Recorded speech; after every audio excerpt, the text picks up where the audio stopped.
تأخر ويتم نعمته عليك ويهديك صراطا مستقيما وينصرك الله نصرا عزيزا.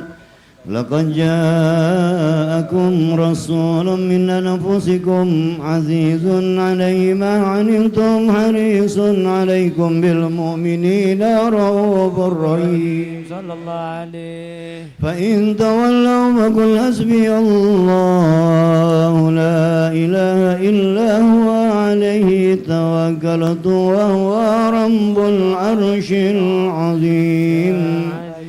إن الله وملائكته يصلون على النبي يا أيها الذين آمنوا صلوا عليه وسلموا تسليما. اللهم صل وسلم وبارك عليه وعلى آله. اللهم صل وسلم وبارك عليه وعلى آله وصحبه صلى الله عليه. بسم الله الرحمن الرحيم. الصلاة والسلام عليك أيها النبي ورحمة الله وبركاته. مولاي صل وسلم دائما أبدا على حبيبك خير الخلق كلهم. مولاي صل وسلم دائما أبدا على حبيبك خير الخلق كلهم. مولاي صل وسلم دائما أبدا على حبيبك خير الخلق كلهم. أمن تذكر جيران بذي سلم نزلت دما جرى من مقلد بدمي صلى الله عليه. أم هبت الريح من تلقاء كاظمة وأغمض البرق بالظلماء من إظامي صلى الله عليه. فما لعينيك إن كنت فباهمت وما لقلبك إن كنت زلت بغيري صلى الله عليه. أيحسب الصب أن الحب منكتم ما بين منسجم منه ومنطرم صلى الله عليه. لولا الهوى لم ترن دمعا على طلل ولا أرقد لذكر الباني والعدم صلى الله عليه. فكيف تنكر حبا بعدما شهدت به عليك عدول الدمع والسقم صلى الله عليه. وأدبت الوجل خط إبرة وندنا مثل البهار على خديك والعنم صلى الله عليه. نعم صرى طيف من أهوى فأرقني والحب يعترض لله بالألم صلى الله عليه. يا لائني بالهوى العذر معذرة مني إليك ولو أنصفت لم تلمي صلى الله عليه. أدنك هاني لا سر بمستتر عن المشاة ولا دائي بمنحسم صلى الله عليه. حمدا للنسأل لكن لست أسمع إن المحب عن العلال في الصمم صلى الله عليه. إن دمت نصيح الشيب في علني والشيب أبعد في نزع عن الطهري. مولاي صل وسلم دائما أبدا على حبيبك خير الخلق كلهم. اللهم صل وسلم وبارك عليه. مولاي صل وسلم دائما أبدا على حبيبك خير الخلق كلهم.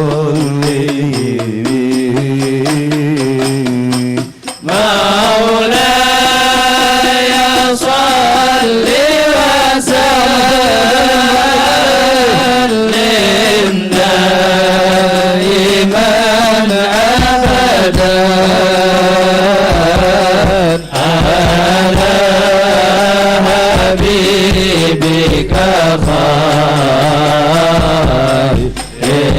الخلق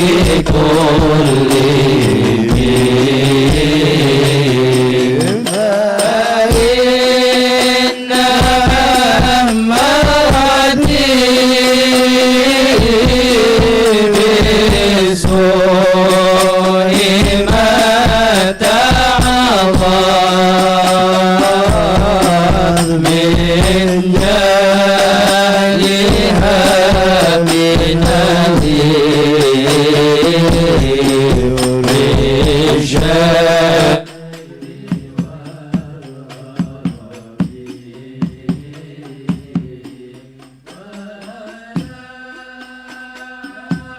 عدد من الفعل الجميل كرام ضيفي كبيرا سوى غير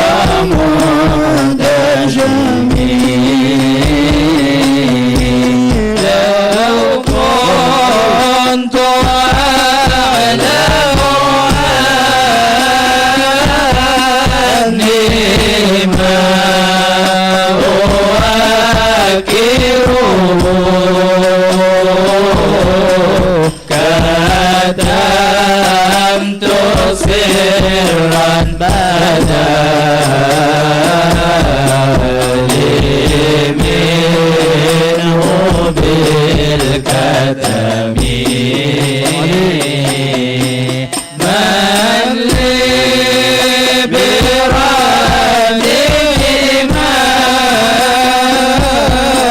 ماء من غوايتها كما يراد رماه الخيل باللجوم فلا ترم بالمعاصي كثر شهوتها إن الطعام يقوي شهوة النبي مولاي صل وسلم دائما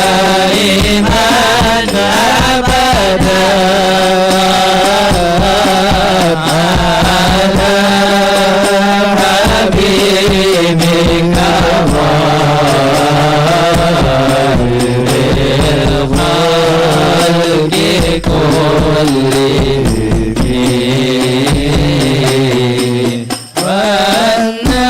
والنفس كطفل تحمله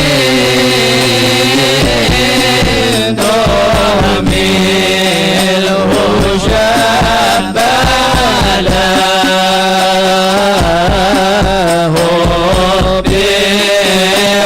بالرضاع وليد تفتيه يبقى فاسرب هواها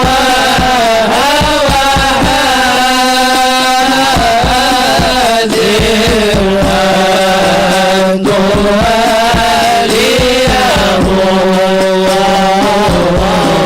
وليه إن الهوى مهتوى لا يسمي أو يسمي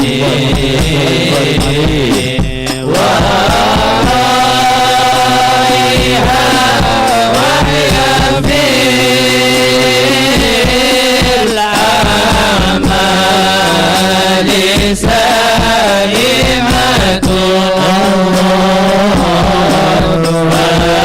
وإن هي ازدادت المرعى فلا تسلمي كرم حسنا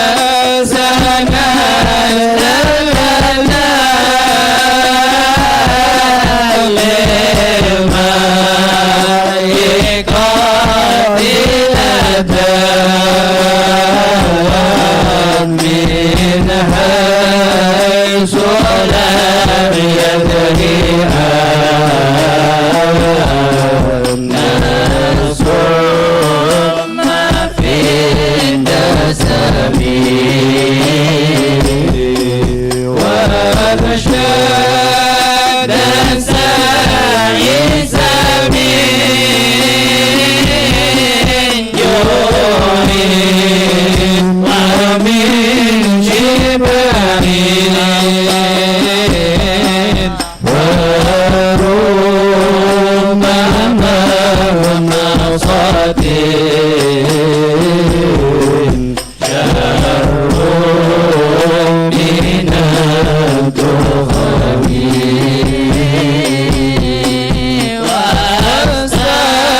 وأستبرق الدمع من عين قد امتلأت من المهارم والزمهم يتندم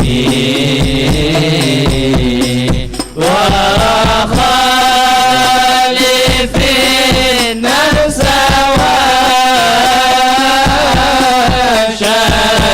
والشيطان وصيما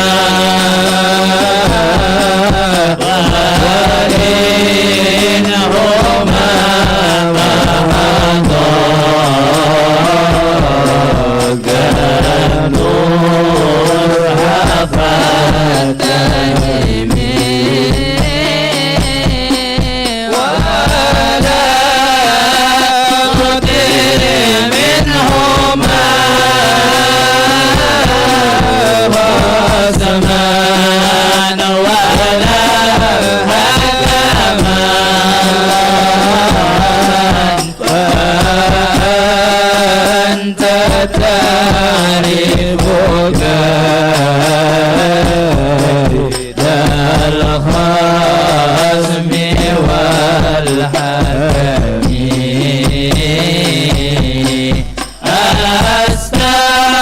أستغفر الله من قول بلا عمل لقد نسبت فيه مثلا لذي عمري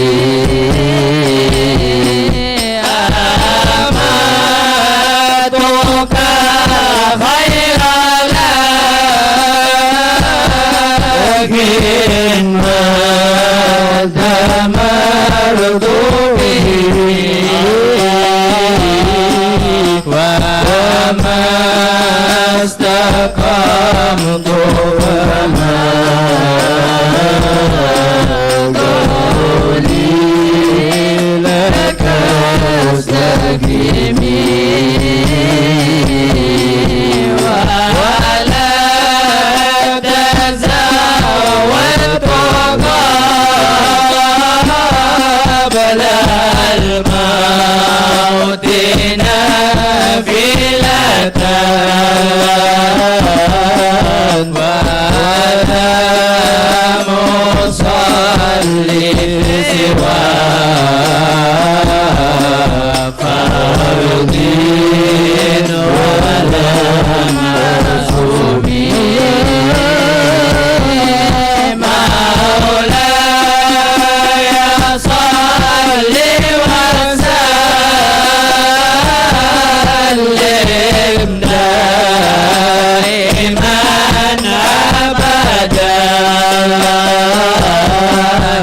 دائما أبدا على حبيبك خير الخلق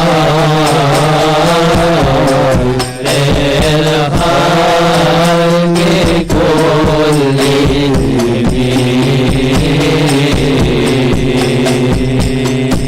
اللهم صل وسلم وبارك عليه وعلى آله مولاي صل وسلم دائما أبدا على حبيبك خير خلق كلهم صلى الله عليه وينظر سنة من أحيا الظلام إلى أن اشتكت قدمه الضر من ورمه صلى الله عليه شد من صغب أحشاءه وطواه تحت الهجارة كشحا مطرف الآدم صلى الله عليه راودته الجبال شم من ذهب النفس فارها أيام الشمم صلى الله عليه وأكدت زهده فيها ضرورته إن الضرورة لا تدعو على العصر صلى الله عليه كيف تدعو إلى الدنيا ضرورة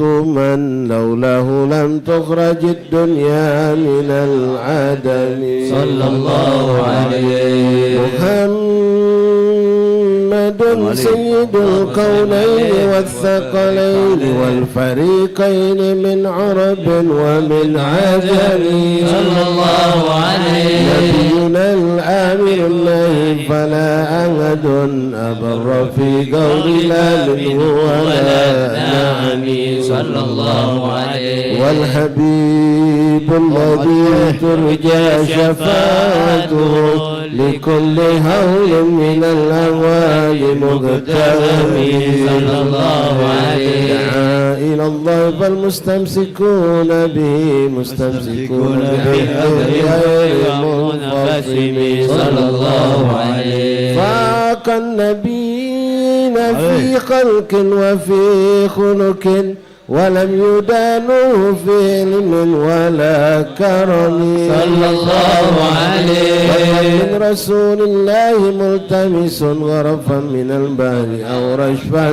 من الديم صلى الله عليه واقفون لديه عند حدهم من نقطة العلم أو من شكلة الحكم صلى الله عليه وهو الذي تم معناه وصورته ثم اصطفاه حبيبا بارئ النسم صلى الله عليه منزه عن شريك في محاسنه وجوهر الحسن فيه غير منقسم صلى الله عليه كما دعت النصارى في نبيهم وكن بما شئت مدعا فيه واتكبي صلى الله عليه وانسب إلى ذاته ما شئت من شرف وانسب إلى قدره ما شئت من عظمه صلى الله عليه إن فضل رسول الله ليس له حد فيعرب عنه ناطق بهاري صلى الله عليه لو ناسبت قدره آياته عظما أحيا اسمه حين يدعى دارس الإمام صلى الله عليه لم يمتحن بما تعين ويقول به رصا علينا فلم نرتب ولم نلم صلى الله عليه عن الورى فهم معناه فليس يرى في القرب والبعد في غير منفهم صلى الله عليه الشمس تظهر للعينين من بعد صغيرة وتكل طرفا من أمامي صلى الله عليه وكيف يدرك في الدنيا حقيقته قوم نيام تسلوا عنه بالعلوم صلى الله عليه ومبلغ العلم فيه أنه بشر وأنه غير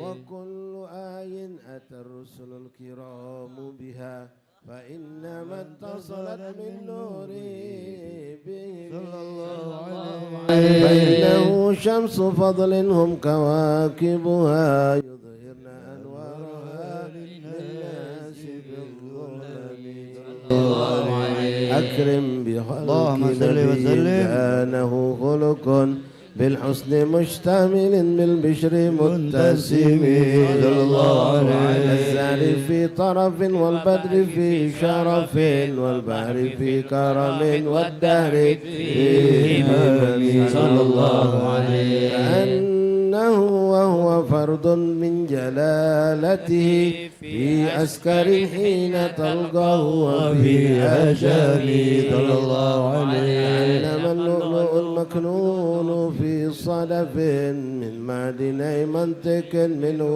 ومبتسم صلى الله عليه لا طيب يعدل تربا ضم عظمه طوبى لمنتشك منه وملتزم مولاي صل وسلم دائما أبدا على حبيبك خير الخلق كلهم اللهم صل وسلم وبارك على Semangat sama-sama. Maula yang salli wa sallim daiman abada ala habibika khairil khalqi kullihim مولاي صل وسلم دائما أبدا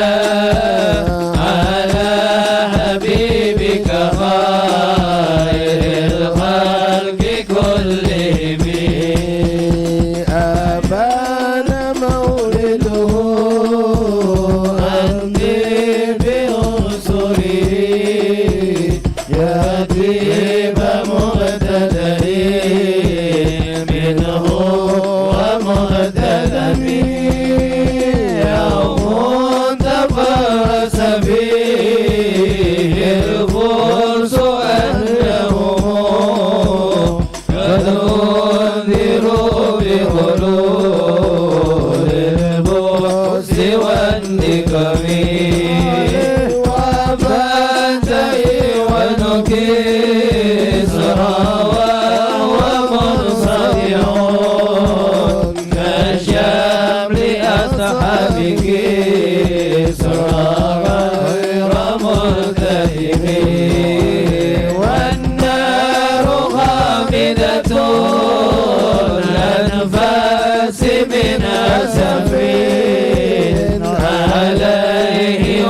كريم أبو صم فعيلة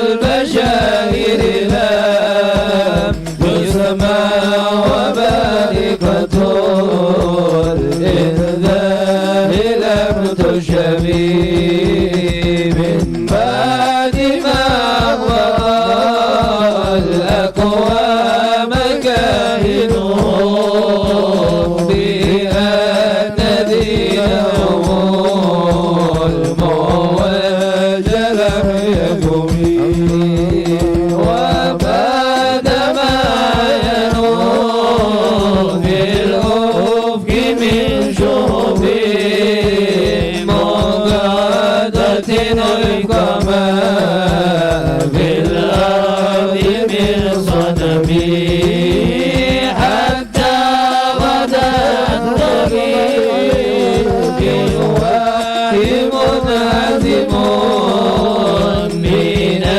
الشياطين يكفو إزر منهزم كأنهم هرمان أبطال أبرز أو أشكر بالعصا من راحتين ركين أقدامي بنت تسبيح بمدنهما نبذ المسابح من أحشاء مرتكبين مولاي صل وسلم دائما أبدا على حبيبك خير الخلق كلهم مولاي صل وسلم دائما أبدا على حبيبك خير خلق كلهم صلى الله عليه جاء لدعوة الأشجار ساجدة تمشي إليه على ساق بلا قدم كأنما سطرت سطرا لما كتبت فروعها من بدء الخط باللقم صلى الله عليه الغمامة أن سار سائرة تجيه هر وتيس للهجير حميد صلى الله عليه أقسمت بالقمر المنشق إن له من قلبه نسبة مبرورة القسم صلى الله عليه وما الحوار من غير خير ومن كرم وكل ترب من الكفار أنوامي صلى الله عليه والصدق في الغار والصديق لم يرما وهم يقولون ما بالغار من هارمي صلى الله عليه زن الحمام وزن الأنكبوت على خير البريات لم تنسج ولم تعمي صلى الله عليه غاية الله أغنى عن مضاعفة من الدروء وعن عال من الأتم ما سامني دار ضيما واستجرت به إلا ونلت جوارا منه لم يضمي صلى الله عليه ولمست غنى الدارين من يده إلى استلمت الندى من خير مستلم صلى الله عليه الوحي من رؤياه إن له قلبا إذا نامت العينان لم ينام صلى الله عليه وذاك حين بلو من نبوته فليس ينكر فيه حال معتلم صلى الله عليه تبارك الله ما وحي بمكتسب ولا نبي على غيب بمتهم صلى الله عليه كم أبرأت واسبا باللمس راحته وأطلقت عاربا من رقة اللمم صلى الله عليه وعيد السنة شبأ دعوته حتى حكت غرة في العصر الدوم صلى الله عليه بعارض جاد أو خلت بطاع بها سيبا من اليم أو سيلا من العرم مولاي صل وسلم دائما أبدا على حبيبك خير الخلق كلهم اللهم صل وسلم وبارك عليه وعلى آله مولاي صل وسلم دائما أبدا على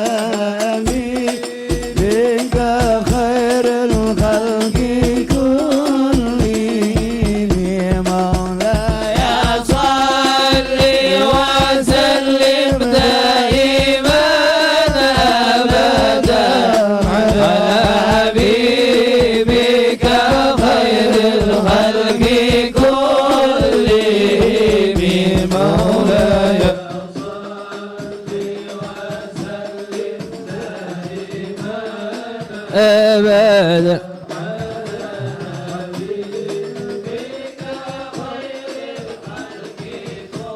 اللي ميداني ووصلي آية له ظهرت نار الكرام ليلا على علمي والنور يزداد حسنا وهو ملتزم وليس ينكص غدرا غير ملتزم فما تطاول أمل المدين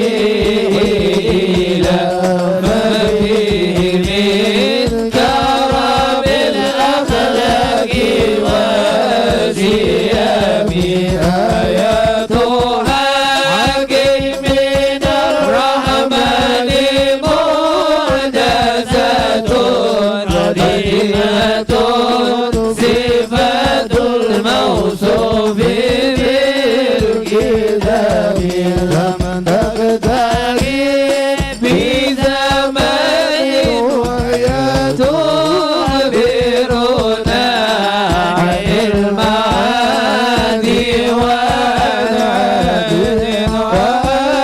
والإرام دامت لدينا ففقد كل معجزة من النبيين إذ جاءت ولم تدم محكمات فما تبكينا من شبه شقاق وما تبغينا من حكم ما حرمت قد إلا من حرم بعد الآن إليها ملكي يا سلامي ردت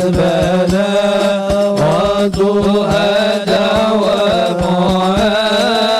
معارها رد الغيور يد الجميع للحرم لها معاني كموج البحر في مدده وفوق جوهره بالحسن والقيام فما تعد ولا تحصى عجائبها ولا تسام على الإكثار من سام قرت بها عين قريها فقلت له لقد ظفرت بحبل الله معتصمين تتلوها خيفة منها إلى ضاءت فتهر لظى من وردها جبيبي كأنها حوض تبيض الوجوه به من العصاة وقد جاءوه كالهمم وكالصراط وكالميزان معدلة فالقسط من غيرها بالناس لم يكن بلا تعجبا لحسود راى ينكرها تجاهلا وهو من الهادي الفاهم فالتنكر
اللهم صل عليه.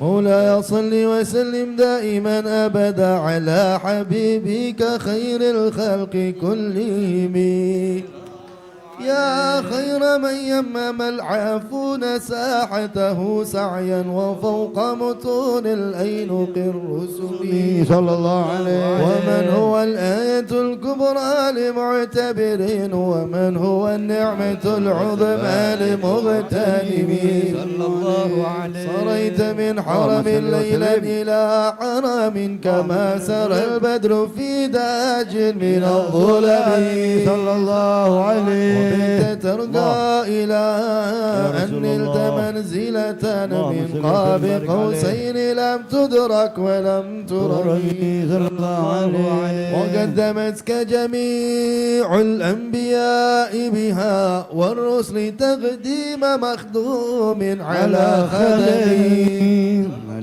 وأنت تخترق السبع الطباق بهم في موكب كنت فيه صاحب العالمين حتى إذا لم تدع شاوا لمستبق من الدنو ولا مرقا لمستنم صلى الله عليه. خفت كل مقام بالإضافة إذ نوديت بالرفع مثل المفرد العالمي صلى الله عليه. كيما تفوز اللهم برسم صل أي وسلم. مستتر عن العيون وسر أي مكتتم صلى الله وحزت عليه. كل فخار غير مشترك وجزت كل مقام غير مزدحم وجل مقدار ما وليت من رتب وعز إدراك ما أوليت من نعم بشرى لنا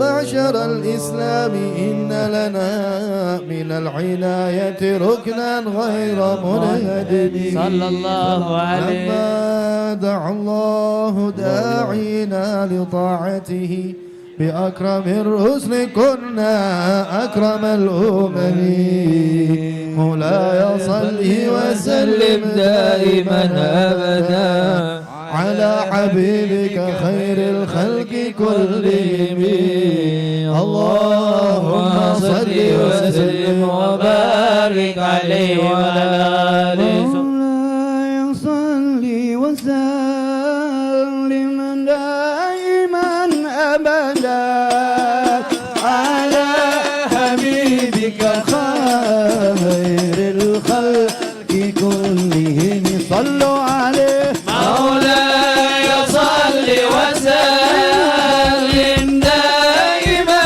أبدا على حبيبك خير الخلق كلهم صلوا عليه.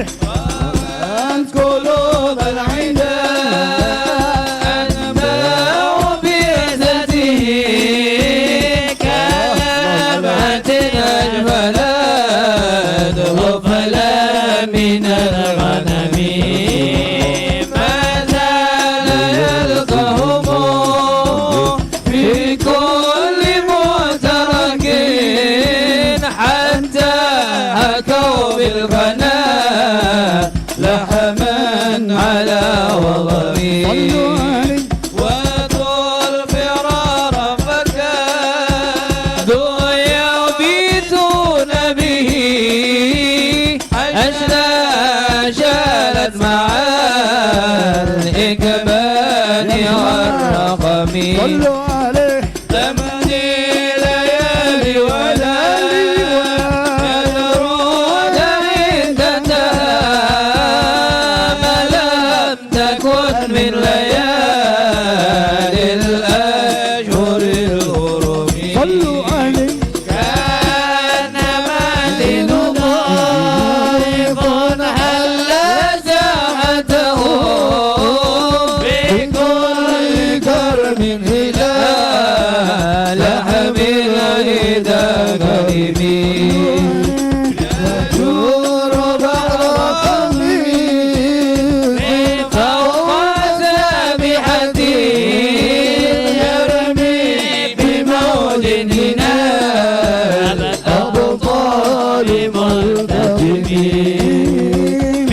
هاشمي حتى غادت بالطول إسلامي وأبيه من بعد بغربتها موصولة الرحم مولاي صل وسلم دائما أبدا على حبيبك خير الخلق كلهم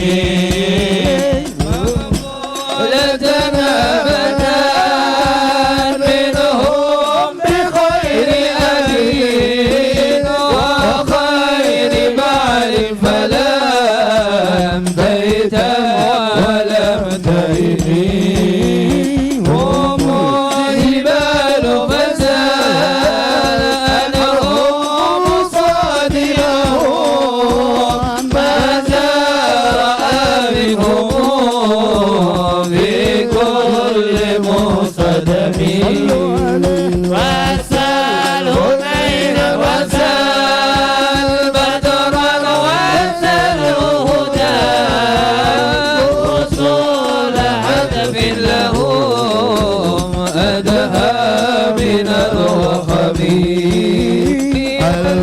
المصبر بعمرك بعدما وردت من العدا كل مسود إلى الهمم والكاتبين بصور الخير ما تركت أقلامهم حرف جيد من غير منعجبين شاكي السلاح لهم سيما تميزهم والوالد يمتاز بالسمان سلمي تهدي إليك رياح النبي نشرهم فتسوا زرفين أكمل كل كمين كأنهم في ظهور الخليل مضربان من شدة العزم لا من شدة الهزم طارت قلوب العدا من باسهم غرقات فتبرك بين الباهن والمهم ومن تكن برسول الله نصرته إن تلقاه الأسد في أجائها تدمي ولن ترى من ولي غير منتصر به ولا من عدو غير منقسم أحل أمته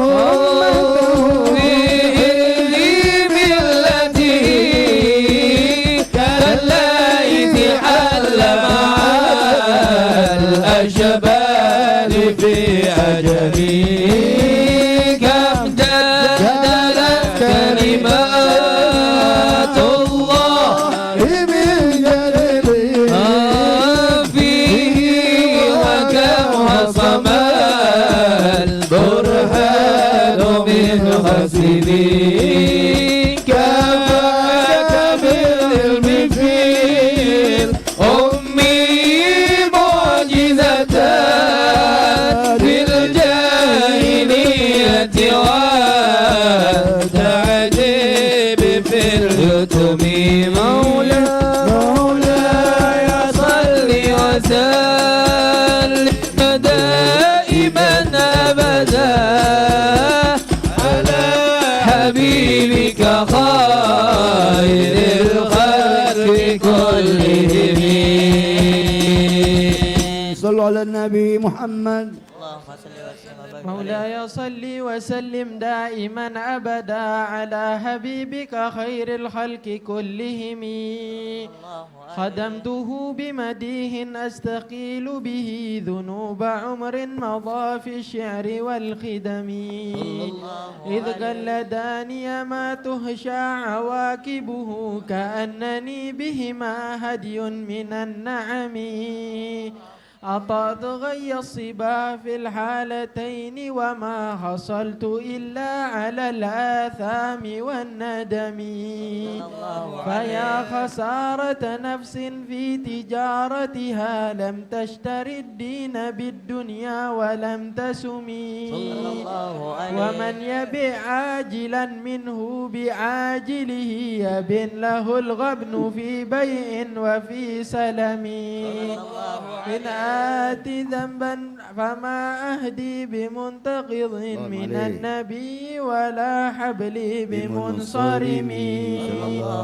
فإن لي ذمة منه بتسميتي محمدا وهو أوفى الخلق بالذمم. إن لم يكن في معادي آخذا بيدي فضلا وإلا فقل يا ذلة القدم. حاشاه أن يهرم الراجي مكارمه أو يرجع الجار منه غير محترم. ومنذ ألزمت أفكار مدائحه وجدته لخلاص غير ملتزم. ولن يفوت الغنى منه يدا تربت إن الحياة ينبت الأزهار في أكمي. ولم أرد زهرة الدنيا التي اقتطفت يا ذا زهير بما أثنى على هرمي. مولاي صل وسلم دائما أبدا على حبيبك خير الخلق كلهم. اللهم صل وسلم وبارك عليه وعلى آله. Alhamdulillah, mohon perhatian sebentar ya, sebelum dilanjutkan oleh Habibana Syukri, Ustaz Syukri Bik. Apa saya oleh? Oh, doain itu, oke. Jadi sebelum dilanjutkan, mari siapkan hati kita masing-masing. Kita akan ini masuk fasal berdoa nih Ustaz ya. Ini kan fasal doa dari Qasidah Burdah. Jadi mari yang di luar sana nyimak, kita sama-sama berdoa. Mudah-mudahan yang ada hajat dikabulkan oleh Allah Subhanahu Wa Taala. Insya Allah yang ada ngerokok itu mati-matikan dulu, yang di depan dulu. Kita berdoa bareng dulu. Sallallahu Muhammad, berkah Nabi Sallallahu Alaihi Wasallam. Fadal. مولاي صل وسلم دائما أبدا على حبيبك خير الخلق كلهم. مولاي صل وسلم دائما أبدا على حبيبك خير الخلق كلهم.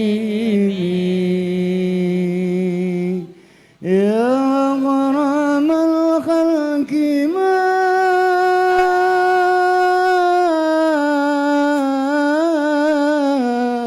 لما نلوذ به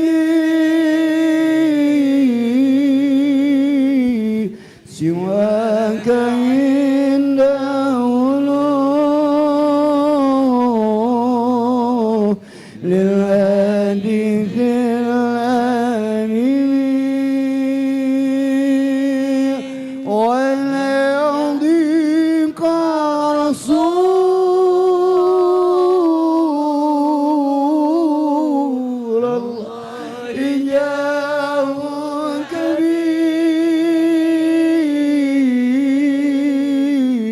إلى الكريم Amin ya Allah. لا باسم منتكب فإلنا من جودك دنيا ضرتها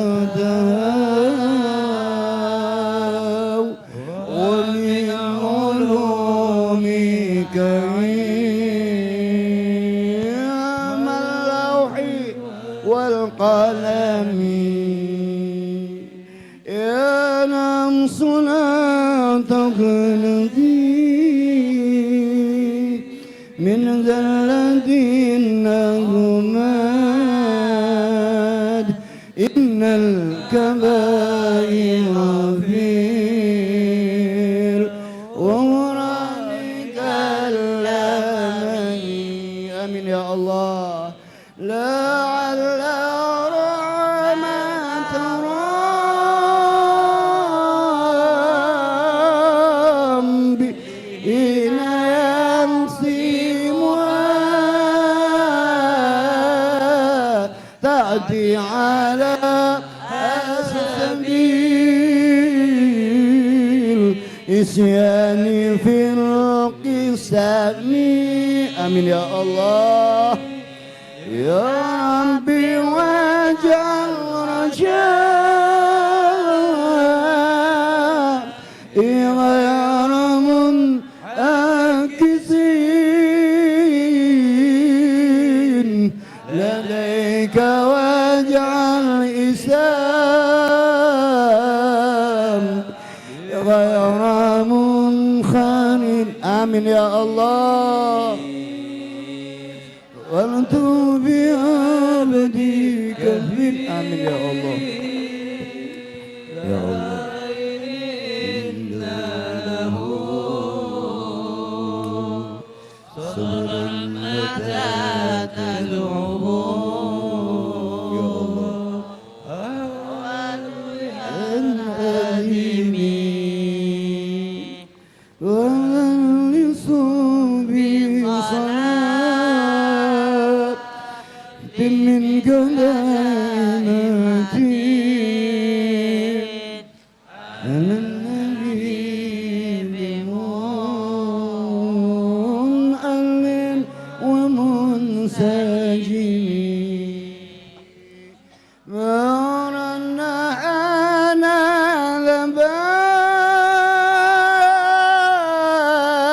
لبان تلباني ريح الله وضرب سعاد العيسير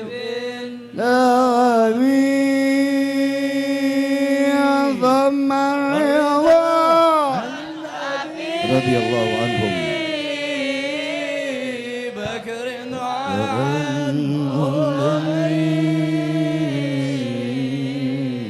وعن علي يا الله اللهم صل وسلم عليه أزمن بالكرم والآل والصحب ثم من تبعينا فهم أهل التقى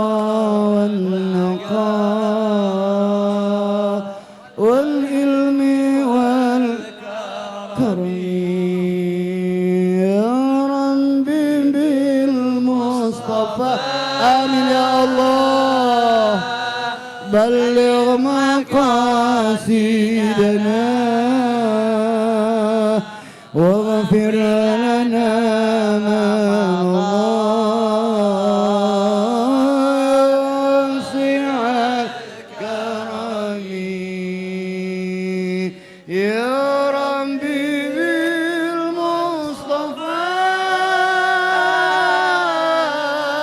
بالمصطفى بلغ مقاصدنا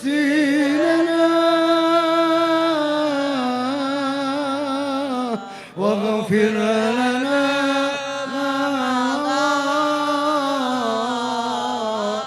يا واسع الكرم يا ربي بالمصطفى اللهم صل وسلم وبارك عليه بلغ مقاصدنا واغفر لنا آمين يا الله يا واسع الكرم واغفر إلهي لكل آمين للمسلمين بما يتلون فيه آمين يا الله قبل الحجر يا رب إن شاء الله آمين يا الله آمين قبلkan hajat kami ya Allah Jaiman baituhu fi taibatin amin ya Allah wa isrut ya Allah malik min a'zamil asami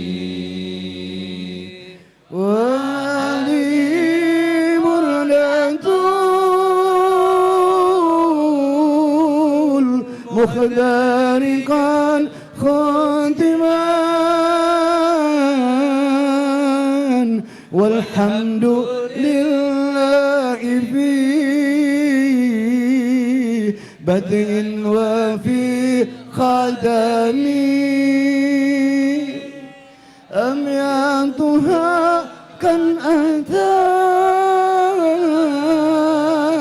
سدين ما آمين يا الله فرج بها كربنا يا واسع الكرم أمياتها كان أنتان سنتين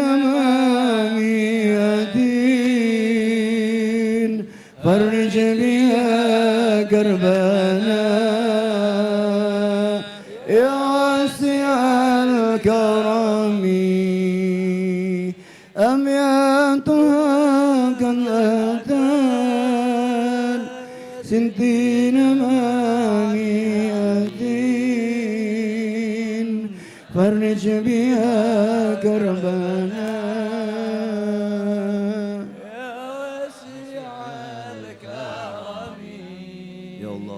ampunkan semua dosa kami. Amin. Ampunkan semua dosa kedua orang tua kami ya Rabb. Amin. Ampunkan semua dosa kedua orang tua kami. Amin. Kami sayang ibu kami ya Allah. Amin. Kami sayang ayah kami ya Allah. Amin. Kami teringat senyuman manis ibu kami. Di saat itu ibu kami menatap kami dengan senyuman manisnya ya Allah. Kami teringat senyuman manis ibu kami telah menatap wajah kami dengan senyuman manisnya ya Allah. Kami rindu senyuman senyuman manis ibu kami ya Allah. Ya Allah. Kami merindukan senyuman manis ibu kami ya Allah. Karena senyuman itu penuh dengan makna yang luar dalam. Karena senyuman ibu kami penuh makna bagi kami ya Allah. Yang sangat rahasia yang belum miliki ya Allah. Beliau hanya bisa memberikan senyuman manisnya kepada kami. Ya Allah. Kami rindu dengan senyuman itu ya Rabb.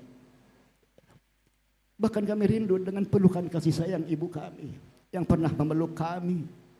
Karena kami tahu pelukan ibu kami penuh dengan cinta dan kasih sayangnya ya Rabb. Bahkan kami pernah teringat beliau pernah mencium pipi kami.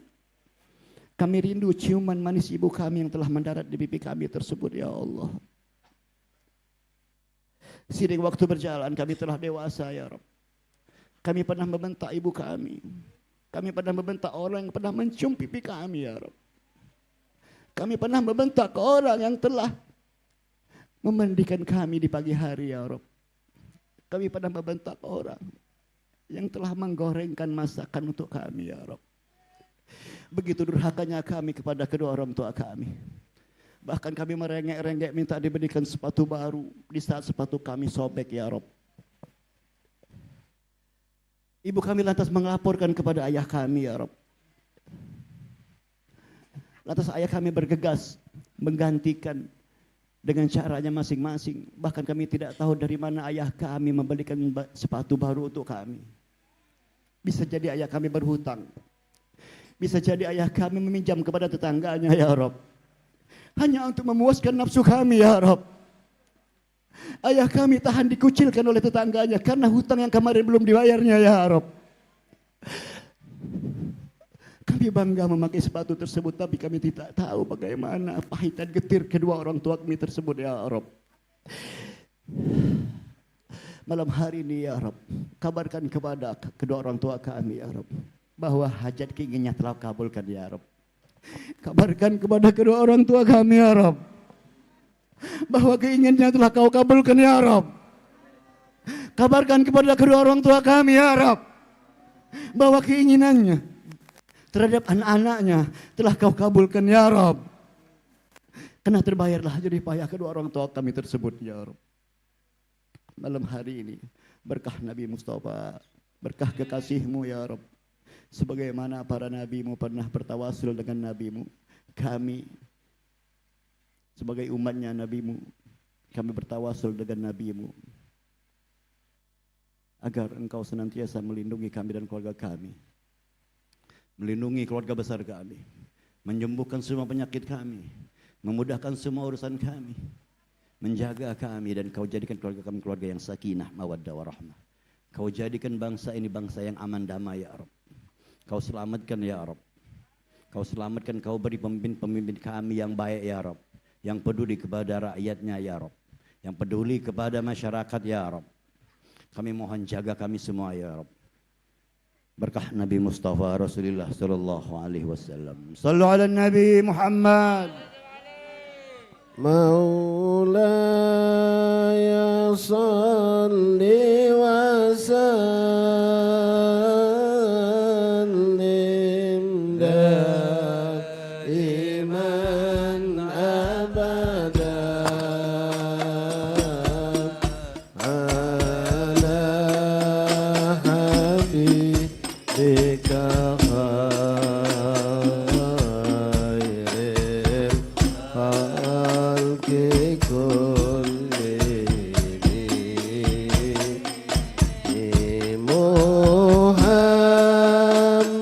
Muhammadun asyraful arabi wal ajami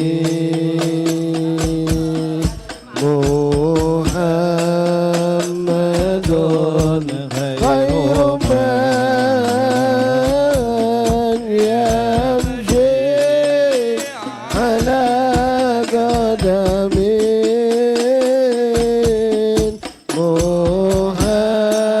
Muhammadun basitul ma'ruf jami'uhu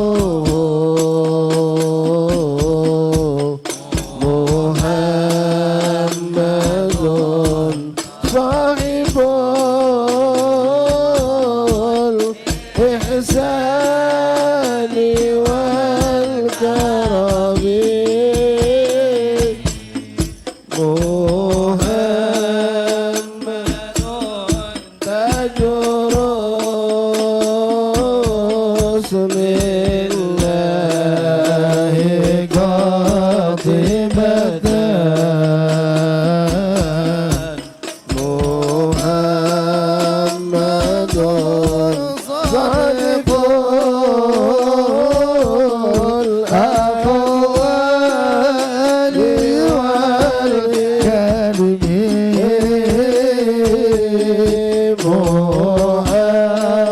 Muhammadun sabitul mizaqi hafidhuh Muhammadun tayyibul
محمد يوم بعث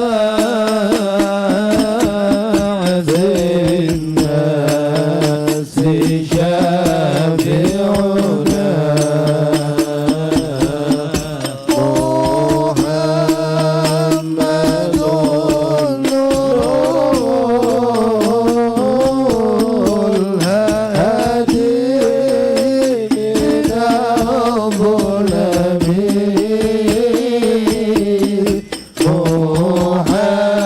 محمد دائم لله ذو همم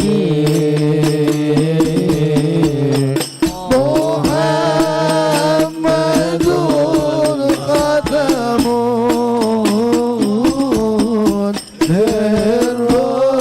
للرسل كلهم مولاي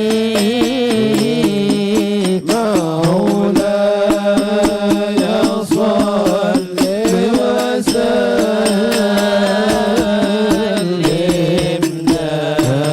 دائما أبدا على حبيبك خير الخلق كلهم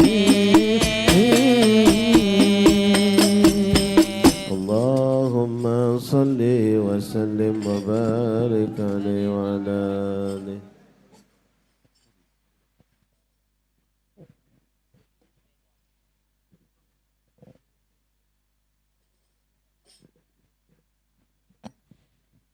Bismillahirrahmanirrahim. Alhamdulillahirabbil alamin. Allahumma salli ala sayidina Muhammadin abdika nabiyika rasulika nabiyil ummi wa ala alihi wa sahbihi wasallim. Assalatu wassalamu alayka ya Rasulullah. Assalatu wassalamu alayka ya Nabi Allah. Assalatu wassalamu alayka ya Habiballah. Assalatu wassalamu alaikum ya anbiya Allah wa ala alikum wa ashabikum ajma'in. Walhamdulillahi rabbil alamin. Alhamdulillahi rabbil alamin. Hamda dzakirin, hamda syakirin, hamda yuafi ni'amahu wa yukafi mazida. Nahmaduka ala jami' ni'amika ma'alimna minha ma lam na'lam. Wa nashkuruka ala jami' ni'amika ma'alimna minha ma lam na'lam wa ala kulli hal. Allahumma ya mahawilal ahwal hawil halana ila hasanil hal. Allahumma ya mahawilal ahwal hawil halana ila hasanil hal. Allahumma ya mahawilal ahwal hawil halana ila hasanil hal wa najjina min a'mali ahli dhalal wa fi'lil juhal. Allahumma salli wa sallim ala sayyidina Muhammadin wa ala alihi wa sahbihi wa asyaihi wa ahzabi wa asratihi wa ahli baiti ajmain. Allahumma ja'al thawaba dzalika fi sahaifihi sallallahu alaihi wasallam. Allahumma atihil wasilata wal fadila wa syarafa wa darajatal aliyatar rafi'ah wa ba'dul maqam mahmudal ladzi wa'ata innaka la tukhliful mi'ad. Allahumma ansurna wal hadirina fi zumratih wa amisna ala sunnatih wasta'amilna li ta'atih wa waridna hawda waskina min yadi syarifah syarbatan hani'atan mari'atan la nazma'u ba'daha abada ya rabbal alamin. Thumma fi sahaifi abaihi wa ikhwanihi minal anbiya'i wal mursalin wal malaikatil muqarrabin. Thumma fi sahaifil hadinal muhtadin war rasyidil mursyidin dawil qadil alil fakhril jali sadatina Abi Bakr wa Umar wa Uthmana wa Ali. Wa bi sahibati Zahra'il Batul Sayyidatina Fatimah binti Sayyidina Rasul. Thumma fi sahaibi waladayha syahidain Abil Muhammad al-Hasan Abil Abdillah al-Husain wal amin syahirani indallah indan nas Abil Ammarat al-Hamdan bil Fadil Abbas wal ansar wal muhajirin wa azwaji tahirati ummahatil mu'minin wa jami' sahabati wal garabati wa tabi'in wa tabi'in tabi'in wa man tabi'ahum bi ihsanin ila yaumiddin wal arba'atil a'immatil mujtahidin wa muqallidihim fid din wal awliya wa syuhada'i was salihin khususan fi sahabi munshi hadil budati syarifah Sayyid Syarifuddin Muhammad Al-Busiri.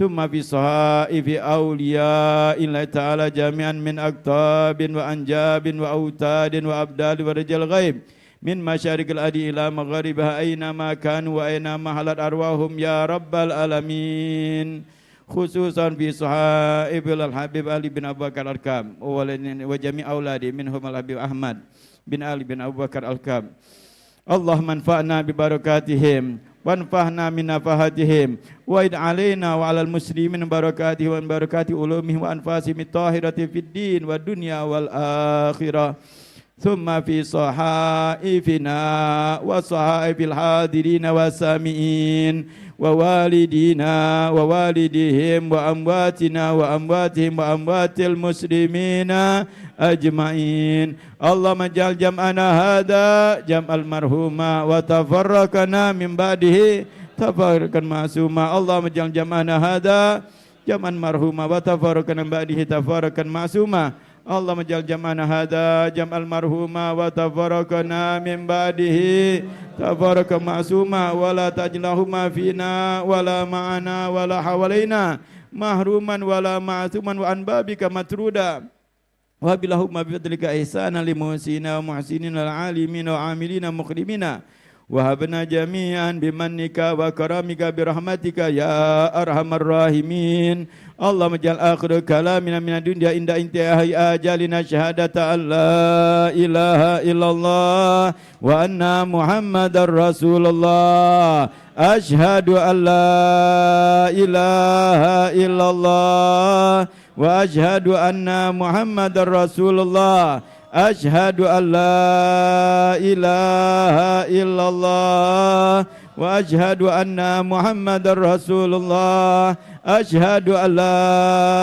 إله إلا الله وأشهد أن محمد رسول الله وأمسنا عليها غير مفتونين ولا فاتنين ولا قانتين ولا مغيرين يا رب العالمين اللهم إنا نسألك من خير ما سألك منه عبدك نبيك محمد صلى الله عليه وآله وسلم ونستعيذك من شر ما استعاذك منه عبدك نبيك محمد صلى الله عليه وآله وسلم إن الله وملائكته يصلون على النبي يا أيها الذين آمنوا صلوا عليه وسلموا تسليما اللهم صل وسلم على سيدنا محمد وعلى آله وصحبه أجمعين سبحان ربك رب العزة عما يصفون وسلام على المرسلين والحمد لله رب العالمين.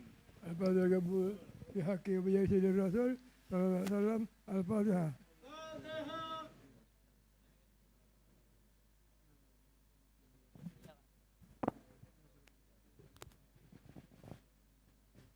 حمدك اللهم بحمدك يا ارحم الراحمين وصلى الله وسلم الحمد لله رب العالمين.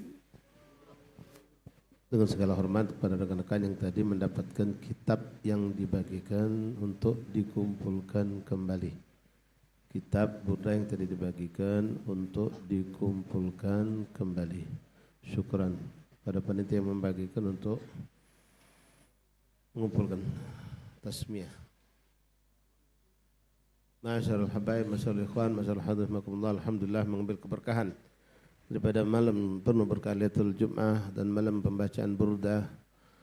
Ada 2 orang bayi yang insyaallah akan kita resmikan namanya pada malam hari ini dan kita doakan bersama-sama. Dan untuk prosesi penamaan atau peresmian nama ini kami serahkan kepada guru kita Ustaz Abdul Rahman bin Hasan Al-Hifzi.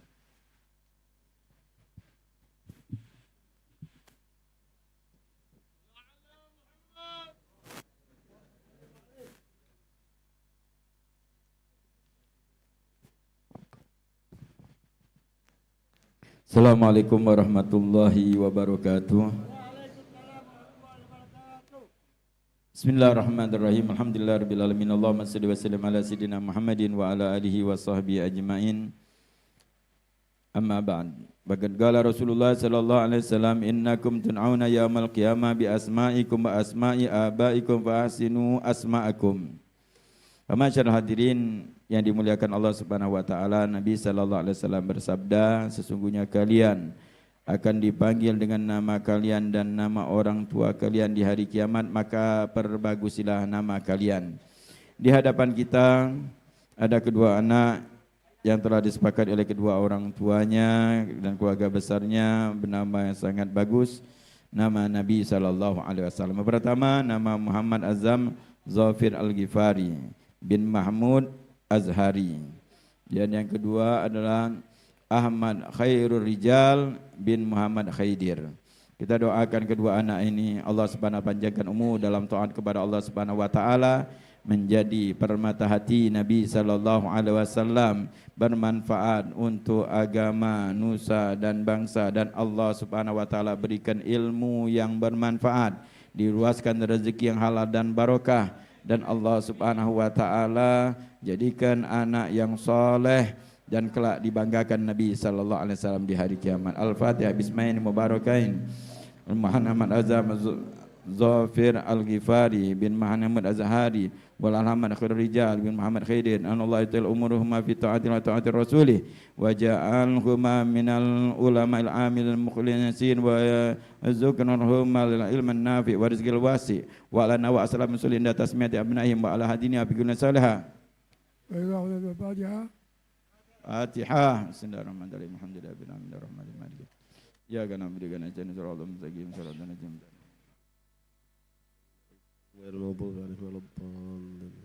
Bismillahirrahmanirrahim. Alhamdulillahirabbil alamin. Allahumma shalli wa sallim wa barik ala sayyidina Muhammad wa ala sayyidina Muhammad.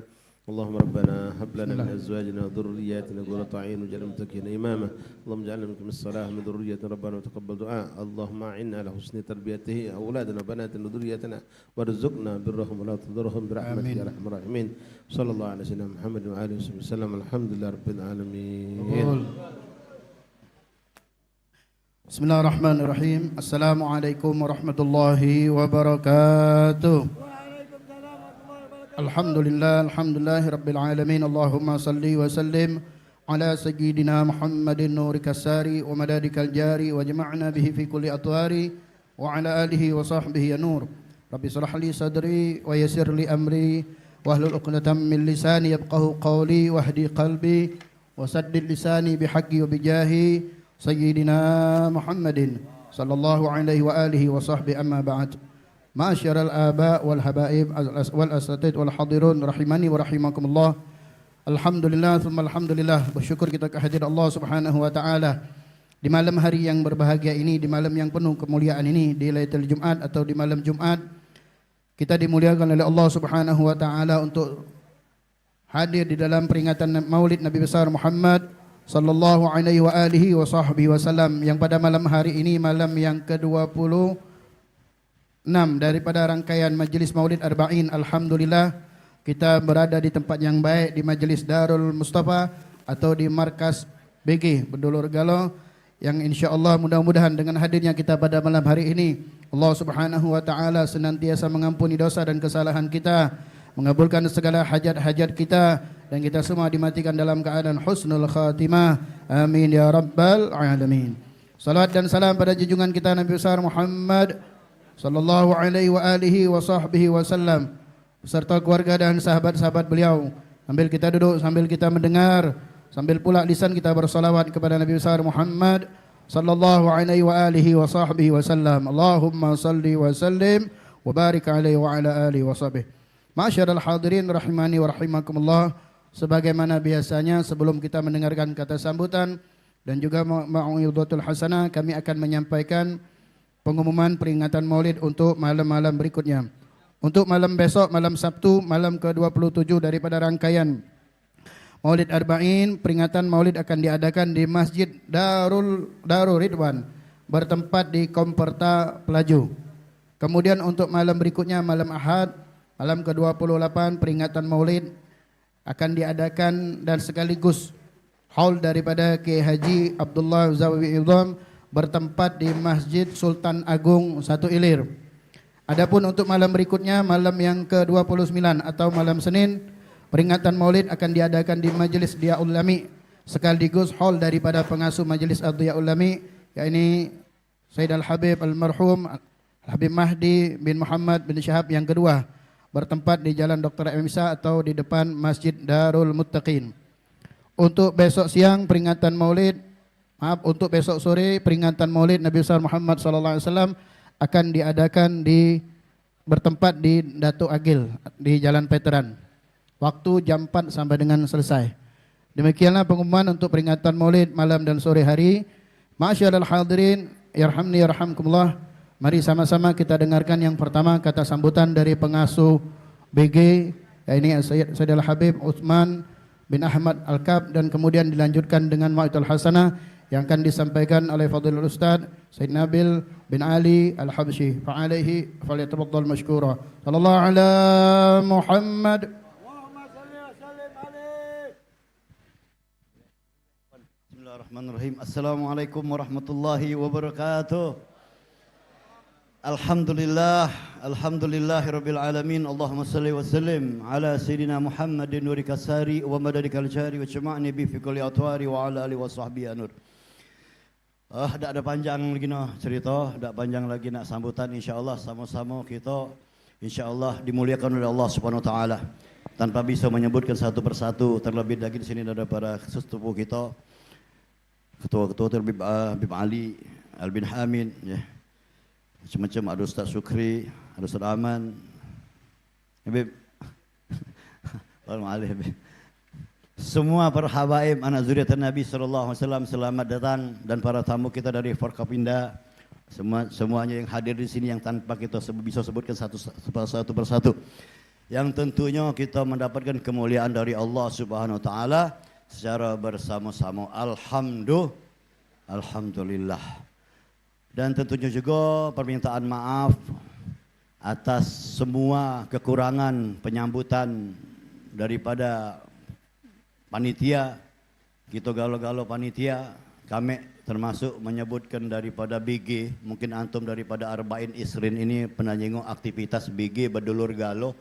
Kami meniatkan setiap Maulid Arba'in Isrin itu kami ini panitia. Itu. Dan kami juga minta maaf apabila terjadi kesalahan, kekurangan daripada penyambutan. Misal ada dulur-dulur kita nyago motor, ya, nyago lalu lintas, ada kurang adab, kurang apa, maklumi baik. Ya. Mungkin yang pentingnya kami minta mengharapkan kerjasama untuk bisa saling iyalah memaklumi. Alhamdulillah udah sekian puluh tahun BG berkhidmat kepada Allah wa Rasul. Semalih. Kami pernah hitung-hitungan Ustaz, nyemangatkan dulur BG Ustaz. Kamu nak tahu tak dulur BG ini walaupun tak pacak beli motor, insya Allah pacak nyago motor. Motor yang dijago, hitung-hitungan, baik kalkulator, coba. Setiap Maulid Arba'in Ustadz itu yang hadir kurang lebih 1.000 atau 2.000, betul ya? Kalau dia 2.000, mbak 1.000 be. Kalau 1.000 dia naik motor boncengan berarti tetap 500 motor, betul tak? 500 motor, betul? Ah, itu hitungan, mbak lah kalkulator. Semalam itu 500 motor. Kalau ada Arba'in dan Isrin berarti berapa malam? 60 malam. 60 kali 500 motor, berapa motor dalam setahun? Coba ada kalkulator. Lebih 30 ribu ya setahun ya. Kami alhamdulillah sallallahu Nabi Muhammad sudah kurang lebih 11 sampai 12 tahun. Itu kali kebek kalau 10 tahun. 30 ribu kali 300 ribu motor yang sudah kita jago. Alhamdulillah, ini Allah jagokan kita galo-galo. Tidak pacak beli motor, pacak nyago ke motor dulu-dulunya. Yang kurang lebih 300 ribu motor sudah dijago. Kalau dinominalkan duitnya, berapa yang telah kita jago? Ini nyemangatin dulu-dulu BG Ustaz. Dulu semangat yang berkhidmat. 300 ribu motor itu kali kan ada yang motor 10 juta, ada yang 15 juta, ada yang 5 juta. Kita mbak rato-rato be, ada yang 2 juta motor, betul? Kita mbak rato-rato be, si kok motor itu ada 5 juta harganya. Kalau dinominalkan dengan duit sudah berapa dijago oleh dulur-dulur kita? 1,5 triliun Ustaz. Sallallahu Muhammad. Insya Allah kamu akan punya duit 1,5 triliun. Tidak di dunia, di akhirat. Amin. Amin. Di akhirat mana ada duit lagi? Ada Ustaz duit Ustaz. Wallahu a'lam bishawab. Insya Allah. Nah mudah-mudahan itulah penyemangat. Ya. Insya Allah kita tidak baca ngadukan maulid, tapi kita bisa niat untuk berkhidmat mensiarkan kemuliaan Nabi Muhammad SAW. Anak pernah dengar juga siapa yang melok siar masang umbul-umbul sikok baik untuk maulid Nabi, itu wong tuanya diundang oleh Nabi Muhammad SAW untuk duduk bersama Nabi Muhammad. Masang umbul-umbul, ya. Macam mana yang melok berkhidmat, ada yang nabuh hadroh, ada yang niat hadir untuk siar Nabi SAW. Itu saat-saat terindah bagi kedua orang tuanya di saat dia mensiarkan Nabi Muhammad. Malam demi haram duduk lagi ibu abahnya sama Nabi Muhammad. Malam demi malam duduk lagi sama Nabi Muhammad. Ya, kalau taman surga, kubur itu taman surga, tidak ada apa-apanya taman surga kalau kata Nabi Muhammad. Nah itulah, mudah-mudahan kita diistiqomahkan oleh Allah untuk senantiasa untuk mensyiarkan Nabi Muhammad SAW. Dan insya Allah selamat datang wahai para ahli jannah bersama Nabi Muhammad SAW. Ana yakin antum-antum semua akan tinggal di surga bersama Nabi Muhammad. Karena ngapa? Kata Nabi, man ahya sunnati faqad ahabbani wa man ahabbani kana ma'i fil jannah. Hidupkan sunnah. Barang siapa yang menghidupkan sunnahku, kata Nabi, maka dia betul-betul mencintaiku dan dia kelak akan bersamaku di surganya Allah. Salam Nabi Muhammad. Wahai yang ahlil jannah bersama Nabi Muhammad. Mudah-mudahan itu baik Ustaz. Kalau ada salah kata, ada salah khilaf, kita kayak dengarkan daripada Mau'izatul Hasanah. Kaget kita minta lagi makan bareng. Maaf baik kalau ada makanan berbeda. Betul? Ada yang makan berbeda, mungkin kaget ada yang makan PIP, ada yang makan tidak PPIP, seolah-olah nian beda-beda gitu. Tidak, kita nih nak ngelemak ke wong tua nih agak harus lembutkan dikit dagingnya, ya. Nah, jadi biar nyaman. Saudara Muhammad, setuju tak? Jadi jangan iri kalau ada makan beda, makan ini. Khair galo-galo, insya Allah, betul. Nah, insya Allah ini jadi pelajaran buat kita. Kayak makannya tangan kanan, jangan tangan kiri, betul. Minumnya juga minum tangan kanan, jangan minum tangan kiri. Kata Nabi, aku makan minum tangan kanan, syaitan makan minumnya dengan tangan kiri. Sallallahu alaihi Nabi Muhammad. Wabillahi taufiq wal hidayah. Wassalamualaikum warahmatullahi taala wabarakatuh.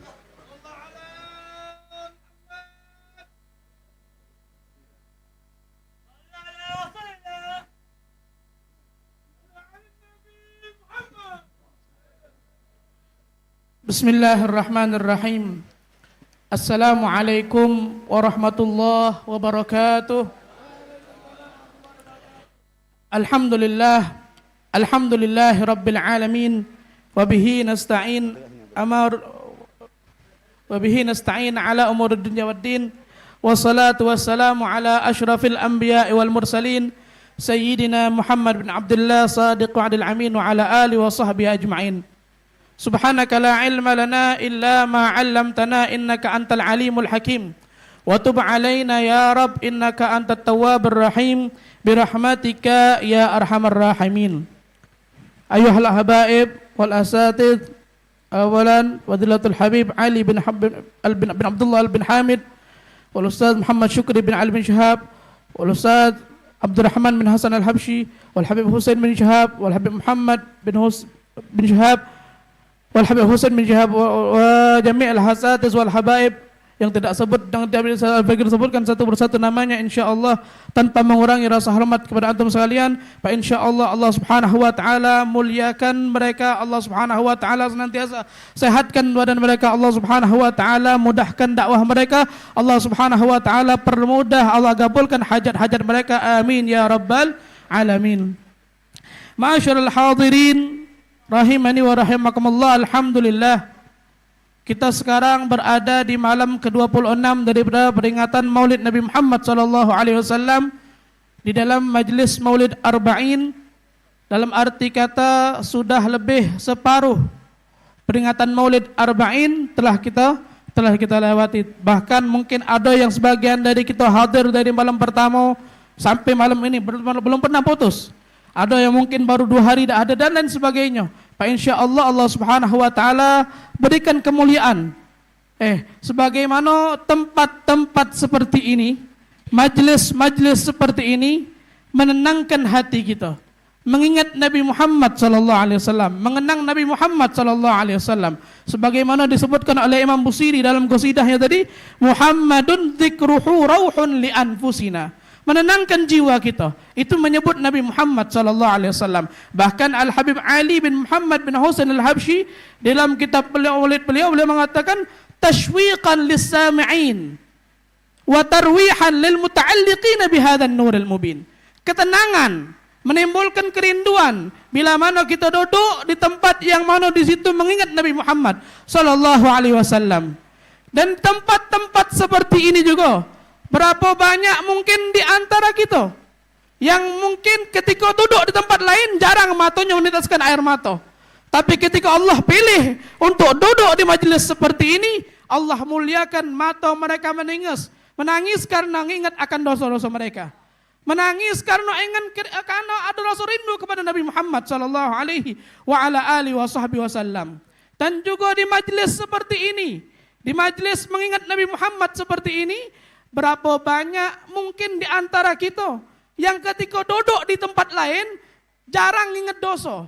Tapi ketika Allah pilih untuk duduk di tempat seperti ini, kita sadar bahwasanya diri kita ini merupakan hamba yang penuh dengan dosa. Kita sadar bahwasanya kita ini hamba yang sering terjerumus kepada lubang kemaksiatan. Dan alhamdulillah kita dikumpulkan oleh Allah Subhanahu wa taala di majelis yang diberi nama oleh pengasuh Darul Mustafa. Darul Mustafa. Sebagaimana Allah dudukkan kita di majelis Darul Mustafa, besok insyaallah kita kumpul sama-sama fi jiwaril Mustafa sallallahu alaihi wa ala alihi wasallam. Ma'asyiral hadirin rahimani wa rahimakumullah. Ketika kita pengen hadir ke satu tempat, mungkin kadang ada rasa jenuh, lesu, malas, dan lain sebagainya. Ada 3 resep dikatakan oleh ulama, kalau seandainya kita pengen mudah untuk melakukan perbuatan baik. Dikatakan bahwasanya salatatu umur tu'inuka ala ihsan. 3 perkara yang bisa membantumu untuk mudah melakukan perbuatan baik. Apa yang pertama? Mudzakaratul ajr wa thawab. Kita ingat selalu akan pahala ganjaran yang Allah siapkan bila mana kita melakukan amal perbuatan baik tersebut. Yang kedua apa?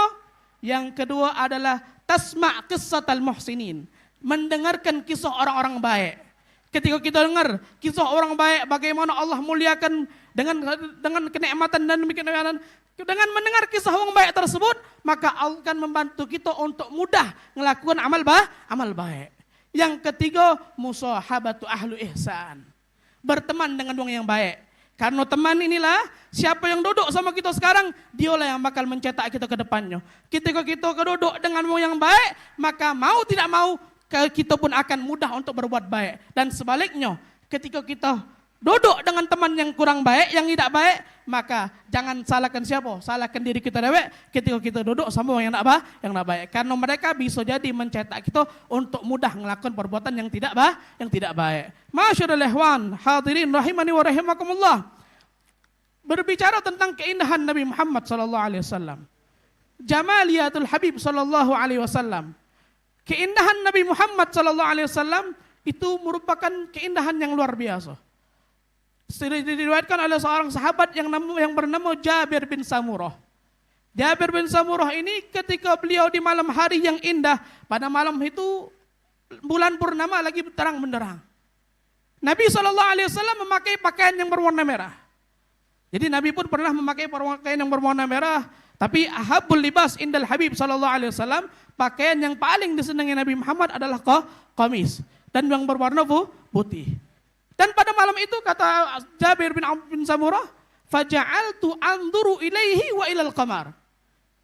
Aku pandangi Nabi Muhammad sallallahu alaihi wasallam dan aku pandangi bulan purnama. Falahuwa indi ahsan minal qamari. Dan bagiku Nabi Muhammad itu lebih indah daripada bulan purnama.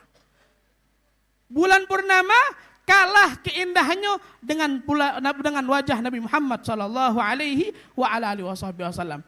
Namun mungkin kita tidak pernah dengar bahwasanya seperti di zaman yang dialami Nabi Allah Yusuf alaihi salam. Ketika beliau masuk, perempuan-perempuan pada saat itu terlena dengan ketampanan Nabi Yusuf alaihi salam sehingga memotong jari jemari mereka tanpa mereka sadari. Karena dikatakan oleh Abu Yasin Sayyid Muhammad bin Alwi bin Abbas Al-Maliki, keindahan Nabi Muhammad, ketampanan Nabi Muhammad itu dihiasi dengan keagungan Nabi Muhammad. Keagungan ini memiliki dua makna, yang memiliki dua perkara. Apa yang pertama? Yang pertama, keagungan Nabi Muhammad itu akan adanya wibawa. Wibawa Nabi Muhammad SAW. Berhaibah Nabi Muhammad. Pernah satu hari ada seorang perempuan.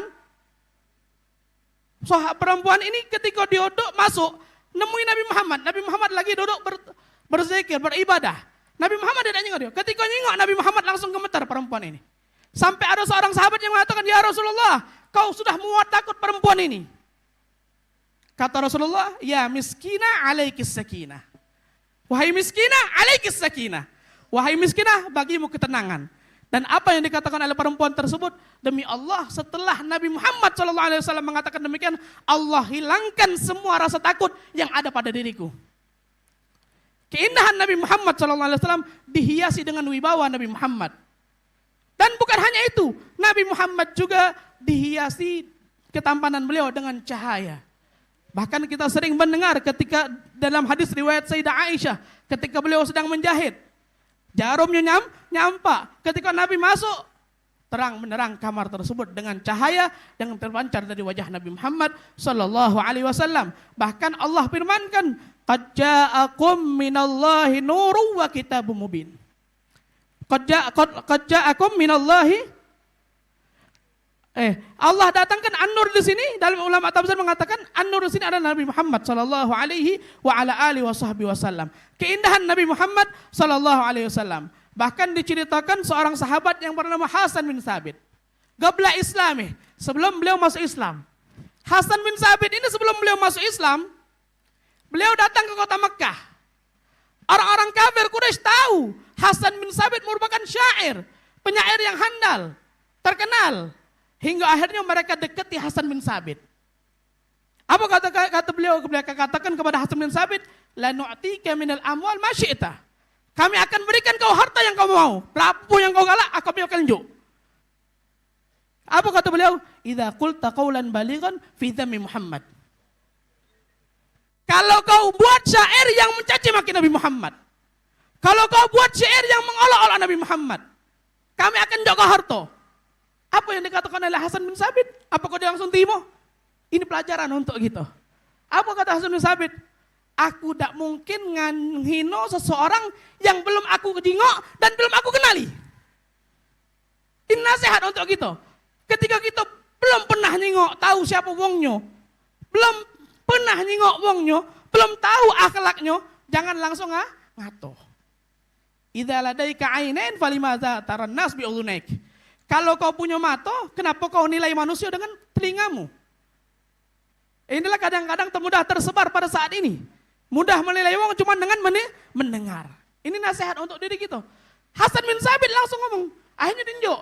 Ya sudah, kata orang-orang kafir Quraisy, kalau kau pengen nyingoknya, kakek tunggu. Sebentar lagi uang ini makan lewat. Muhammad sama sahabatnya. Habis itu kau hinalah dia. Kau katailah dia. Kau buatlah syair untuk kau hina-hina dia. Ketika pada tak lama dari situ Rasulullah sama sahabatnya lewat. Terpukau Sayyidina Hasan bin Sabit dengan keindahan Rasulullah SAW. Apa kata beliau? Tak mungkin aku menghina orang yang seperti ini. Keindahan Rasulullah membuat beliau terpukau, membuat beliau terkejut, tertakjub dengan keindahan Rasulullah. Sehingga akhirnya beliau kejar orang kafir Quraisy tadi, dibalikkannya duit tadi. Dibalikkannya duit tadi, akhirnya apa? Dia balik lagi kepada Nabi Muhammad. Pada saat itu dia mengenali Nabi Muhammad, dekat dengan Nabi Muhammad sampai akhirnya beliau pun masuk Islam.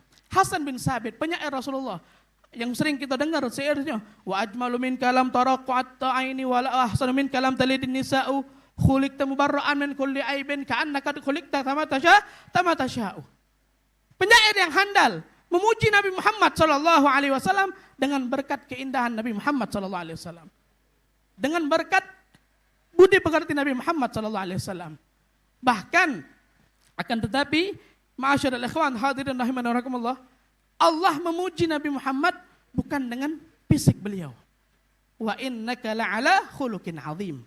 Bukan khalqin azim, khuluqin azim. Dengan akhlak, budi pekerti, etika. Bukan berarti Nabi Muhammad wongnya tidak menjaga kebersihan, tidak menjaga kerapian. Nabi Muhammad menjaga, merawat tubuh beliau. Selalu tercium aroma wangian dari tubuh Nabi Muhammad SAW. Paling rapinya pada saat itu Nabi Muhammad SAW. Paling indahnya Nabi Muhammad SAW. Makanya itu ada seorang penyair yang mengatakan hassin siyabaka fa innaha zainur rijal biha tu'izzu wa tukramu. Perindah kau punya penampilan, perbagus kau punya penampilan. Apa? Karena dengan penampilan yang rapi, baju yang rapi, penampilan yang indah, itu bisa mengangkat, memuliakan seseorang laki-laki. Wada'it takhasyuni fi thiyabi tawadu'an falillahi ya'lam ma tukinnu wa ma taknumu. Tinggalkan pakaian yang tidak rapi, compang-camping, amburadul, kudul endekumal dan lain sebagainya. Tinggalkan pakaian demikian. Maka sesungguhnya Allah tahu apa yang ada dalam hati kita. Kadang-kadang ada pakaian biasa lusuh, tidak rapi, tapi ngasuh tawaduk dan lain sebagainya. Nah, kalau kita nak nyontoh Nabi Muhammad paling rapinya manusia pada saat itu. Allahumma sholli wa sallim wa barik alaih. Inilah Nabi Muhammad SAW. Akhlak beliau, budi pekerti beliau luar biasa. Beliau dipuji. Di antara akhlak-akhlak Nabi Muhammad yang banyak membuat sahabat-sahabat yang asalnya membenci Nabi Muhammad menjadi jatuh cinta dengan Nabi Muhammad. Pada saat haji wada, Nabi mencukur rambut beliau. Bagian yang kanan dibagikan oleh Nabi. Sahabat berebut. Bagian yang kiri dipotong, dibagikan. Sahabat yang berebut. Sayyidina Abu Bakar nyingok. Ada nama seorang sahabat yang mana Suhail bin Amr. Suhail bin Amr ini berebut demi mendapatkan rambut Nabi Muhammad SAW. Timbek rambut Nabi Muhammad, diciumnya, ditaruhnya di matanya. Rambut Nabi Muhammad. Apa kata Sayyidina Abu Bakar? Sayyidina Abu Bakar sampai nangis meneteskan air mata. Apa kata Sayyidina Abu Bakar? Sayyidina Abu Bakar ngomong, ini dulu wong benci luar biasa sama Nabi Muhammad. Tapi pada saat ini kami tengok dia berebut untuk dapatkan rambut Nabi Muhammad SAW. Dapatkan tadi cuma untuk dicium dan ditaruhnya di matanya. Rambut Nabi Muhammad. Dengan berkat apa? Dengan berkat akhlak Nabi Muhammad sehingga ia pun jatuh cinta dengan Nabi Muhammad SAW. Akhlak Nabi Muhammad kalau kita nyebutkan luar biasa banyak. Di antara akhlaknya Nabi Muhammad itu dikatakan yu'til ata al-jazil. Nabi itu kalau ngenjuk dengan pemberian yang banyak. Tapi beliau tidak pernah ngasuh bahwasanya enjukan beliau banyak. Itu Nabi Muhammad. Beda dengan kita. Kita kalau ngenjuk dikit ngasuh banyak. Ngasuh cak paling bejaso sama wong. Tapi Nabi Muhammad SAW sallallahu alaihi Habib Muhammad. Tapi Nabi Muhammad SAW ketika beliau dinjuk, walaupun dengan pemberian yang sedikit, beliau ngerasa pemberian tersebut banyak. Beliau ngerasa pemberian tersebut banyak. Beda dengan kita. Kita kalau kita dinjuk dikit mengutuk. Kalau kita nak nyontoh akhlak Nabi Muhammad demikian. Akhlaknya Rasulullah sallallahu alaihi wasallam. Dan di antara akhlak Nabi Muhammad juga, yakni Nabi itu punya perhatian yang luar biasa sama sahabat-sahabatnya. Sama kerabat, sama keluarga. Nabi punya perhatian luar biasa. Bahkan seorang sahabat ketika mereka duduk berkumpul mengenang akhlak Rasulullah, mereka pun mengatakan dulu ketika kami duduk sama Nabi Muhammad SAW, kami semua merasakan bahwasanya setiap kami ngasuh bahwasanya kami merupakan yang paling dipandang oleh Nabi Muhammad, yang paling diperhatikan oleh Nabi Muhammad. Setiap kami mengasuhkan demikian. Ngasuh akulah paling dipandang oleh Nabi Muhammad. Akulah yang diperhatikan Nabi Muhammad. Setiap sahabat ngasuhkan demikian. Saking hebatnya perhatian Nabi Muhammad SAW. Bahkan Abu Hurairah ketika beliau lagi dalam keadaan lapar, beliau datang kepada Sayyidina Abu Bakar Siddiq cak nanyo tentang satu perkara, satu hukum. Tapi yang dijawab Sayyidina Abu Bakar demikian. Dijawab apa yang ditanya Datang ke Sayyidina Umar menanyakan akan sesuatu. Padahal dia pengen ditanya balik. Ada apa? Tapi apa yang dijawab Sayyidina Umar? Cuma dijawab apa yang ditanyakan Tapi ketika beliau mendekati Rasulullah langsung tahu. Ada apa engkau ya Abu Hurairah? Alju ya Rasulullah. Lapar ya Rasulullah. Rasulullah langsung tahu. Perhatian luar biasa Rasulullah SAW. Di antaranya juga Rasulullah ketika beliau sudah besar, beliau pengen balas budi dengan Sayyidina Abu Talib, paman beliau. Ketika beliau nyok bahwasanya Abu Talib ini banyak anaknya. Akhirnya diajak pamannya Sayyid yang bernama Abbas. Diajaknya oleh Rasulullah, kita jengok paman kita. Abu Talib, anaknya banyak. Keadaan ekonominya lagi biasa-biasa be. Kalau ada, kita mbek sikok sewang anaknya. Kita mbek sikok sewang. Akhirnya Rasulullah ngembek Sayyidina Ali, Sayyidina Abbas ngembek Ja'far bin Abi Talib. Perhatian Rasulullah SAW luar biasa. Kalau kita belum mampu nunjuk perhatian sama wong banyak minimal. Nunjuklah perhatian kepada wong yang memang harus kita perhatikan. Wong tua kita. Wong tua kita adalah wong yang paling berhak mendapatkan perhatian dari kita. Baik yang masih hidup maupun yang sudah meninggal dunia. Jangan sampai wong tua kita ngasuhkan bahwasanya aku tidak pernah diperhatikan oleh anakku. Anakku kurang perhatian sama aku. Jangan sampai. Baik wong tua yang masih hidup ataupun yang wong tua yang sudah meninggal dunia. Yang sudah meninggal dunia kita perhatikan juga. Kirimkan bacaan Al-Quran, kirimkan sedekah, datangi ziarahi kuburan mereka. Besok hari Jumat, sunnah, karena diriwayatkan bahwasanya di hari Jumat tersebut arwah orang-orang yang meninggal itu Allah kembalikan ke kuburan mereka. Ziarahi kuburan mereka. Bahkan Rasulullah SAW mengatakan wong yang paling berbahagia di dalam kubur itu, idza zarahu man kana yuhibbuhu fi dari dunia. Atau kama qala Nabi. Ketika ada orang yang selama hidup di dunia dia cintai, datang ke kuburannya. Paling senang mereka. Bahkan Al-Habib Ahmad bin Umar bin Sumit beliau katakan, mani'tana bimayyitin bibirrin, au sadaqatin, au qiraatin, au ihdas sadaqah. Ketika siapa wong yang punya perhatian dengan wong yang telah meninggal dunia, dengan kebayaan, atau dengan bacaan Al-Quran, tahlil, zikir, dan lain sebagainya, atau dengan sedekah, dia kirimkan pahalanya untuk wong yang telah meninggal dunia, wabil khusus, wong tuanya, apa kata Habib Ahmad bin Umar bin Sumit? Gayyadallahu ba'da mautihi man i'tana bih. Kage Allah bakal utus wong yang punya perhatian juga sama dia. Allah utus wong yang perhatian juga sama dia ketika dia sudah meninggal dunia. Maka dari itu, momentum peringatan Nabi Muhammad, kenali, praktekkan sedikit demi sedikit akhlak Nabi Muhammad. Minimal belum mampu untuk menunjuk perhatian sama umat-umat Nabi Muhammad, tunjuklah perhatian kepada orang-orang yang memang harus kita perhatikan, terutama wong tua kita. Perhatikan mereka, bagaimana kehidupan mereka, bagaimana, jangan sampai 1 bulan, 2 bulan, 3 bulan, bahkan setahun, wong tuanya sudah meninggal dunia, belum pernah ziarahi kuburan mereka, jangan sampai. Rasulullah SAW menyatakan, sebagian dikatakan, anasu, sesuatu yang paling berbahagia, yang paling membahagiakan wong yang dalam kubur apa?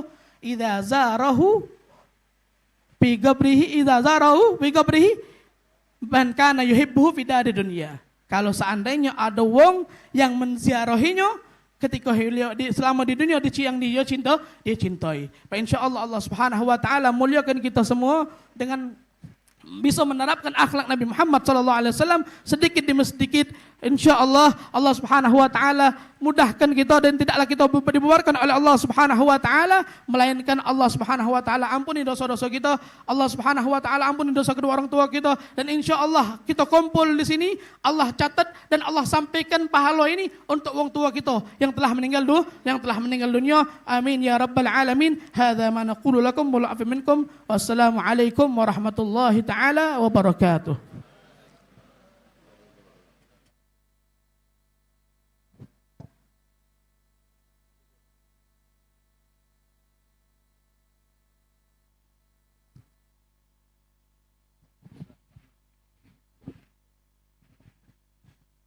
Bismillahirrahmanirrahim. Bismillah walhamdulillah wa la ilaha illallah wa astaghfirullah wa sallallahu ala rasulillah. Qala Rasulullah sallallahu alaihi wa alihi wasallam, afdalu ma qultu ana wan nabiyyuna min qabli la ilaha illallah. La ilaha illallah. ilaha illallah. La ilaha illallah. La ilaha illallah. La ilaha illallah. Muhammadur Rasulullah.